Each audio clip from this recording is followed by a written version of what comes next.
Hello, YouTubers. Happy Tuesday. Today we read John chapter 19. The soldiers mock Jesus. So then Pilate took Jesus and scourged him, and the soldiers twisted a crown of thorns and put it on his head, and they put on him a purple robe. Then they said, "Hail, King of the Jews!" And they struck him with their hands.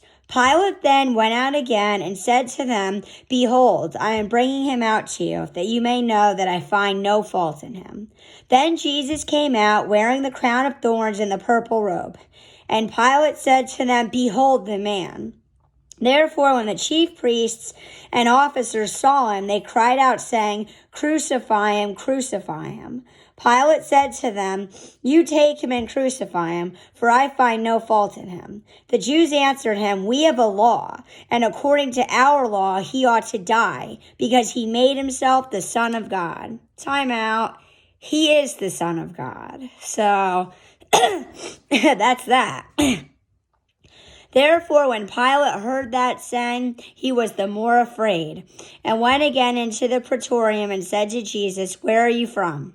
But Jesus gave him no answer. Then Pilate said to him, "Are you not speaking to me? Do you not know that I have power to crucify you and power to release you?" Jesus answered, "You could have no power at all against me, unless it had been given you from above.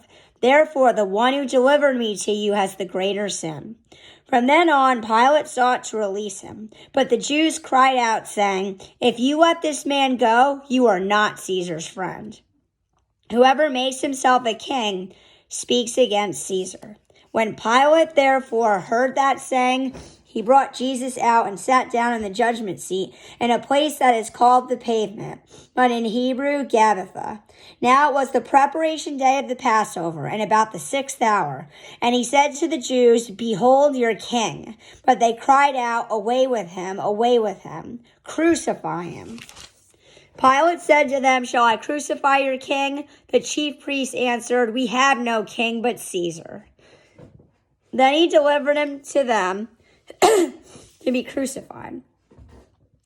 Then they took Jesus and led him away. And he, bearing his cross, went out to a place called the place of a skull, which is called in Hebrew Golgotha, where they crucified him, and two others with him, one on either side, and Jesus in the center. Now Pilate wrote a title and put it on the cross, and the writing was, "Jesus of Nazareth, the King of the Jews."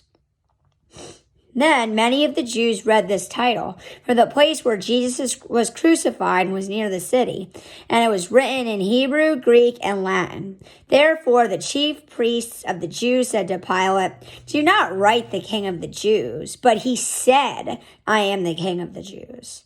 Pilate answered, "What I have written, I have written." Oh, in other words, deal with it. It stays there. Then the soldiers, when they had crucified Jesus, took his garments and made 4 parts, to each soldier a part, and also the tunic. Now the tunic was without seam, woven from the top in one piece. They said therefore among themselves, "Let us not tear it, but cast lots for it, whose it shall be, that the scripture might be fulfilled, which says, 'They divided my garments among them, and for my clothing they cast lots.'" Therefore the soldiers did these things. Now there stood by the cross of Jesus his mother, and his mother's sister, Mary, the wife of Clopas, and Mary Magdalene. When Jesus therefore saw his mother and the disciple whom he loved standing by, so that'd be John, he said to his mother, "Woman, behold your son." Then he said to the disciple, "Behold your mother." And from that hour, that disciple took her to his own home. After this, Jesus, knowing that all things were now accomplished, so he's done it, guys. He has fulfilled his destiny, what he was supposed to do. After this, Jesus, knowing that all things were now accomplished, that the scripture might be fulfilled, said, "I thirst." Now a vessel full of sour wine was sitting there, and they filled a sponge with sour wine, put it on hyssop, and put it in his mouth. So when Jesus had received the sour wine, he said, "It is finished." And bowing his head, he gave up his spirit. Therefore, because it was the preparation day, that the body should not remain on the cross on the Sabbath, for that Sabbath was a high day, the Jews asked Pilate that their legs might be broken and that they might be taken away. Then the soldiers came and broke the legs of the first of the other who was crucified with him. But when they came to Jesus and saw that he was already dead, they did not break his legs. But one of the soldiers pierced his side with a spear, and immediately blood and water came out.